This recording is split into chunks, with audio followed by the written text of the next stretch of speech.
যাচ্ছি। আচ্ছা দেখি সামনে যদি রিক্সা থেকে পাঠিয়ে দেবো। চল আমরা 15-20 জন মিলে কক্সবাজারে একটা বাইক ট্যুর দিয়ে আসি। বেশ ভালো আইডিয়া তো, আর কিন্তু কোথাও যাওয়া হয় না। কে ফাইন কি বলিস? হ্যাঁ কি কই যাবি? আমরা ট্যুর নিয়ে প্ল্যান করছি। চল কক্সবাজার যাই, ভালো লাগবে। ওকে তুই কি জিজ্ঞাসা করছিস? ও এক লেডি বেকারের প্রেমে পড়ে ফেসবুকে ছবি দিয়ে তোলপাড় করেছে। আরে আবার বল কি পেয়েছিস? কি সব জাতা যে কথাবার্তা বলছ? একটা মেয়ের ছবি আমি পিছন থেকে বলছি, সামনের চেয়ারটা দেখার চান্স করতে বুঝে বাবু। দেখ ওর এখন আবার সামনের ছবিও লাগবে। আচ্ছা বাদ দে, আচ্ছা যাক বাদ দে, চোখ করি না ফুচকা তোর মুড়ি খা। দেখ তো দেখছিস ভালো কথা বললো ওদের, তাই না? সেদিন কিন্তু রিক্সা পেতে দেরি হয়ে গিয়েছিল,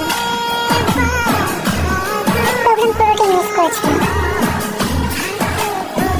আপনি তো ওই পথ দিয়ে যান, একটু নামিয়ে দিকে কি হতো?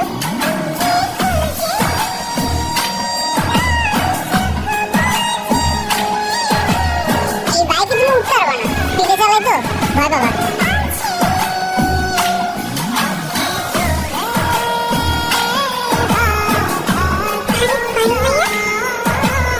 তুমি এখানে কি করো? আর বান্ধবী বাসা একটা কাজ আছে। আচ্ছা আচ্ছা যারা আজকে তোমাকে একটা লিখবে, ভয় পাবা না তো?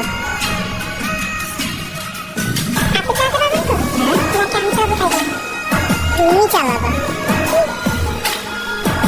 ওকে আমি চালাচ্ছি, নাম।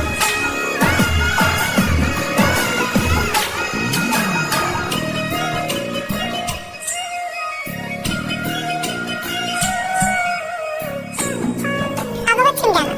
ফেসবুকে তো আমার ছবি দিয়েছি, তুমি সে লেডি বাইকার। আসলে বাসে বাইক চালাতে পছন্দ করেন, তাই লুকিয়ে লুকিয়ে বাইক চালাই। আইটা হচ্ছে আমার মামির বাসা, ওর বাসার গ্যারেজে বাইক রাখি। এখন কথা না বলে দেরি না করে উঠে বসো।